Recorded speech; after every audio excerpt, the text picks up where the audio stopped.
जय श्री राम। जय श्री परशुराम। हमने पिछले भाग में आप लोगों को बताया था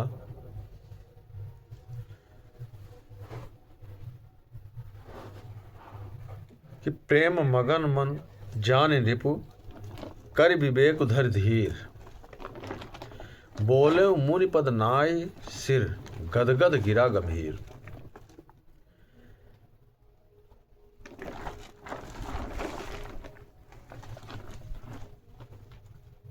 गोस्वामी तुलसीदास जी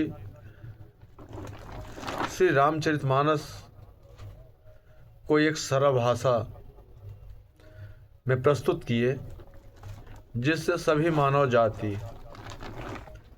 इसको पढ़ सके और इस रामचरितमानस को अपने मन में बिठाकर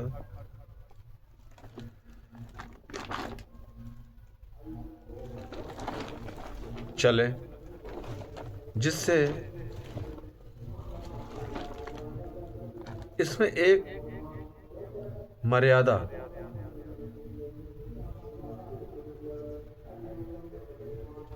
की बातें कही गई हैं, जो भगवान श्री रामचंद्र जी जो भी कार्य किए हैं वो सब मर्यादा में रखे किए हैं। इसलिए हर मानव को चाहिए कि राम जी के बनाए हुए मर्यादा को रख के चलें।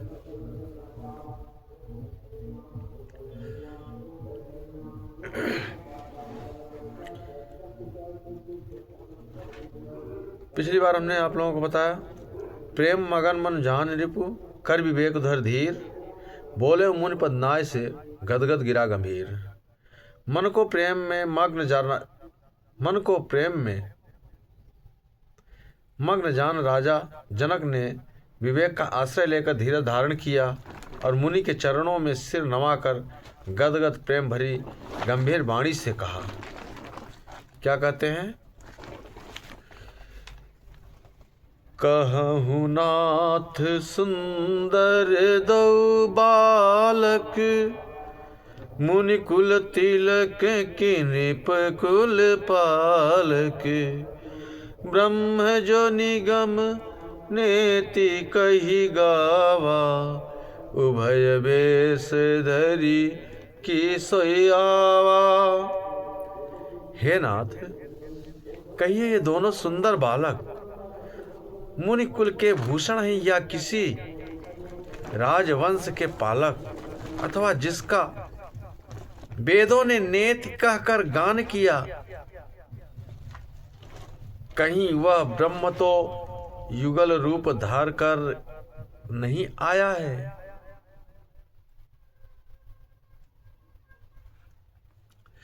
सहज विराग रूप मन मोरा, थकित होत जिमि चंद चकोरा। ताते प्रभु पूछऊं सती भाऊ, कहूँ नाथ जनि करहूँ दुराऊ। मेरा मन जो स्वभाव से ही वैराग्य रूप बना हुआ है, इन्हें देखकर इस तरह मुग्ध हो रहा है जैसे चंद्रमा को देखकर चकोर।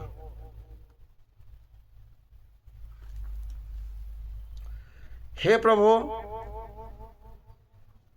इसलिए मैं आपसे सत्य भाव से पूछ रहा हूं। हे नाथ, बताइए, छिपाइए मत कि ये बालक कौन है। इन्हीं बिलोकत अति अनुरागा, बरबस ब्रह्म सुख ही मन त्यागा। कह मुनि बिहस कहूँ रिपनी का, बचन तुम्हार न होई अली का। इनको देखते ही अत्यंत प्रेम के बस होकर मेरे मन में जबरदस्त ब्रह्म सुख को त्याग दिया है। मुनि ने हंसकर कहा, हे राजन, आपने ठीक कहा। आपका वचन मिथ्या नहीं हो सकता। ये प्रिय सब ही जहां लगे प्राणी, मन मुस्काहि राम सुनि बानी।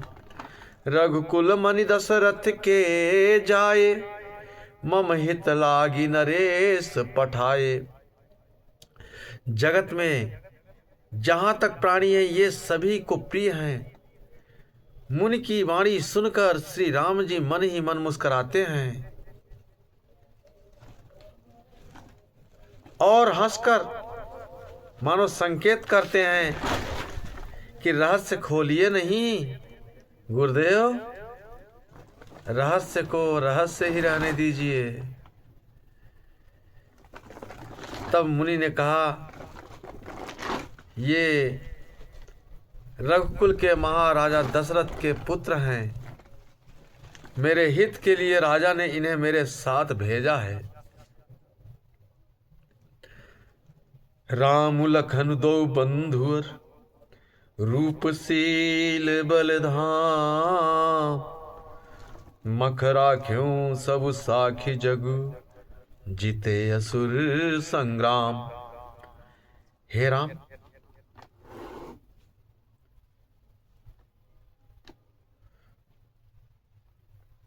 मुनि ने कहा, ये राम और लक्ष्मण दोनों श्रेष्ठ भाई, रूपशील और बल के धाम हैं। सारा जगत साक्षी है कि इन्होंने युद्ध में असुरों को जीतकर मेरे यज्ञ की रक्षा की है। मुनि तब चरण देखि कहराऊ, कही न सकौ निज पुण्य प्रभाऊ। सुंदर श्याम गौर दो भ्राता, आनंद हूं के आनंद दाता। राजा ने कहा, हे मुनि, आपके चरणों के दर्शन कर मैं अपना पुण्य प्रभाव कह नहीं सकता। ये सुंदर श्याम और गौर वर्ण के दोनों भाई आनंद को भी आनंद देने वाले हैं। इन्हीं कै प्रीत परस्पर पावन, कही न जाय मन भाव सुहावन। सुनहु नाथ कह मुदित विदेहु, ब्रह्म जीव इव सहज सनेहु। इनकी आपस की प्रीति बड़ी पवित्र और सुहावनी है, मन को बहुत भाती है। पर कही नहीं जा सकती। विदेह जनक जी आनंदित होकर कहते हैं, हे नाथ सुनिए, ब्रह्म और जीव की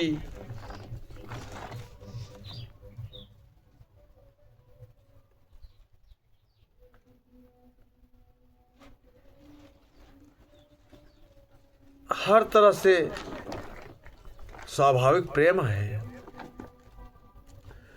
पुनि पुनि प्रभु ही चितव नर नाहू, पुलक गात उर अधिक उछाहू। मुनि प्रशंसी नाई पद सीसु, चले उलवाई नगर अवनीसु। राजा बार बार प्रभु को देखते हैं, शरीर उनकी पुलकित होती है और हृदय में बड़ा उत्साह होता है। फिर मुनि की प्रशंसा करके उनके चरणों में सिर नवाकर राजा उन्हें नगर में लिवा चले। सुंदर सदन सुखद सब काला, तहाँ बासुले दीन भुआला। कर पूजा सब विधि सेवकाई, गयौरा गृह विदाय कराई। एक सुंदर महल जो सब समय सुखदायक था, सभी ऋतुओं में सुखदायक रहता था, वहां राजा ने उन्हें ले जाकर ठहराया। तदंतर सब प्रकार से पूजा और सेवा करके राजा विदा मांगकर अपने घर गए। ऋषय संग रघुवंश मणि करि भोजन विश्राम। बैठे प्रभु भ्राता सहित देवसुरा भरि जाम। रघुकुल के शिरोमणि प्रभु श्री रामचंद्र जी ऋषियों के साथ भोजन और विश्राम करके भाई लक्ष्मण समेत बैठे। उस समय पहर भर दिन रह गया था। लखन हृदय लाल सा विसेखी जाय जनकपुर आई देखी। प्रभु भय बहुरी मुनि सकुचाहि प्रकट न कहीं मन ही मुस्काही। लक्ष्मण जी के हृदय में विशेष लालसा है कि जाकर जनकपुर को देख आऊं, परंतु प्रभु श्री राम जी का डर है और फिर मुनि से भी सकुचाते हैं, इसलिए प्रकट में कुछ भी नहीं कहते, मन ही मन मुस्कुरा रहे हैं। राम अनुज मन की गति जानी भगत बछलता ही हुलसानी। परम विनीति सकुचि मुस्काई बोले गुरु अनुशासन पाई। श्री रामचंद्र जी ने छोटे भाई के मन की दशा जान ली। उनके हृदय में भक्त वत्सलता उमड़ आई। वे गुरु की आज्ञा पाकर बहुत ही विनय के साथ सकुचाते हुए मुस्कुरा कर बोले। नाथ लखनपुर देखन चाही प्रभु सकोच डर प्रकट न कहीं। जौरा उराय सुमय पावों नगर दिखाई तुरत लई आवों।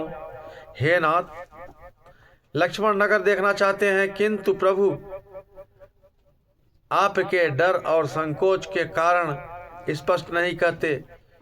यदि आपकी आज्ञा पाऊं तो मैं इसको नगर दिखलाकर तुरंत ही वापस ले आऊं। सुनि मुनीस कह बचन सप्रीति कसन राम तुम राखहु नीति। धर्म सेतु पालक तुम ताता प्रेम विवश सेवक सुखदाता। यह सुनकर मुनीश्वर विश्वामित्र ने प्रेम सहित वचन कहे। हे राम, तुम नीति की रक्षा कैसे न करोगे। हे नातात, तुम धर्म की मर्यादा का पालन करने वाले और प्रेम के वशीभूत होकर सबको सुख देने वाले हो। जाय देखिया वहु नगर सुख निधान दो भाई। अब करहु सुफल सबके नयन सुंदर बदन दिखाई। सुख के निधान दोनों भाई जाकर नगर देख आओ। अपने सुंदर मुख दिखलाकर सब नगरवासियों के नेत्रों को सफल करो। मुनिपद कमल बंदी दो भ्राता चले लोक लोचन सुखदाता। बालक वृंद देखी अति शोभा लगे संग लोचन मन लोभा। सब लोकों के नेत्रों को सुख देने वाले दोनों भाई मुनि के चरणों की वंदना करके चले। बालकों के झुंड इनके सौंदर्य की अत्यंत शोभा देखकर साथ लग गए। इनके नेत्र और मन लुभा गए। पीत बसन परिकट कटिभा था चारु चाप सरसो हतहा था। तन अनुहरत सुचंदन खोरी श्यामल गौर मनोहर जोरी। दोनों भाइयों के पीले रंग के वस्त्र हैं। कमर के पीले दुपट्टों में तरकस बंधे हैं। हाथों में सुंदर धनुष बाण सुशोभित है। श्याम और गौर वर्ण के शरीर के अनुकूल अर्थात जिस पर जिस रंग का चंदन अधिक फवे उस पर उसी रंग के सुंदर चंदन की खौर लगी है। सांवरे और गोरे रंग की मनोहर जोड़ी है। के हरिकंधर बाहु विशाला उरेति रुचिर नाग मणिमाला। सुभग सोन सरसी रहुलोचन बदन मयंक त्राप तय मोचन। सिंह के समान गर्दन, विशाल भुजाएं हैं, छाती चौड़ी है और छाती पर अत्यंत सुंदर राजमुक्ता की माला है। सुंदर लाल कमल के समान नेत्र हैं, तीनों तापों में छुड़ाने वाला चंद्रमा के समान मुख है। कानन कनक फूल छवि देखी, चितवत चितहि चोरी जनु लेहि। चितवन चारु चुकु भ्रुकुटी बरबाकी, तिलक रेख शोभा जनु चाकी। कानों में सोने के कर्ण फूल अत्यंत शोभा दे रहे हैं और देखते ही देखने वालों के चित्त को मानो चुरा लेते हैं। उनकी चितवन बड़ी मनोहर है और भौहें तिरछी एवं सुंदर हैं। तिलक की रेखाएं ऐसी सुंदर हैं मानो मूर्तिमती शोभा पर मुहर लगा दी गई है। रुचिर चैतनी सुभग सिर, मेचक कुंचित केस। नख सिख सुंदर बंधु दो, शोभा सकल सुदेश। सिर पर सुंदर चौकनी टोपियां हैं, काले और घुंघराले बाल हैं। दोनों भाई नख से लेकर शिखा तक सुंदर हैं और सारी शोभा जहां जैसी चाहिए वैसी ही है। देखन नगर भूप सुत आए, समाचार पुरवासी न पाए। धाये धाम काम सब त्यागी, मनहुरंक निधि लूटन लागी।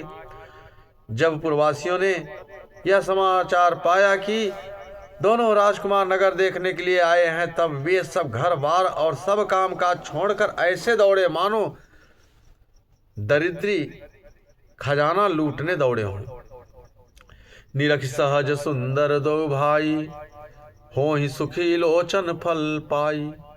युवती भवन जरो खन लागी, निरखहि राम रूप अनुरागी।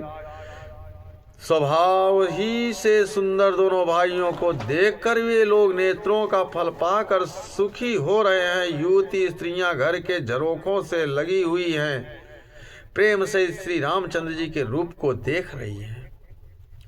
कहीं परस्पर बचन सप्रीति, सखी इन कोटि काम छवि जीती। सुर नर असुर नाग मुनि माही, शोभा अस कहि सुनी अति नाही। वे आपस में बड़े प्रेम से बातें कर रही हैं। हे सखी, इन्होंने करोड़ों कामदेवों की छवि को जीत लिया है। देवता, मनुष्य, असुर, नाग और मुनियों में ऐसी शोभा तो कहीं सुनने में भी नहीं आती। विष्णुचारी भुज विधि मुखचारी, विकट भेष मुख पंच पुरारी। अपर देवस को नयाही, यह छवि सखी पटतरी यही जाही। भगवान विष्णु के 4 भुजाएं हैं, ब्रह्मा जी के 4 मुख हैं, शिव जी का विकट भेष है और उनके 5 मुंह हैं। हे सखी, दूसरा देवता भी कोई ऐसा नहीं है जिसके साथ इस छवि की उपमा दी जाए। अब यहां पे स्त्रियां कहती हैं, वह किशोर सुषमा सदन श्याम गौर सुख धाम। अंग अंग पर भारी अहीं, कोटि कोटि सतकाम। इनकी किशोरावस्था, ये सुंदरता के घर, सांवले और गोरे रंग के तथा सुख के धाम हैं। इनके अंग अंग पर करोड़ों अरबों कामदेवों को निछावर कर देना चाहिए। आज हम आप लोगों को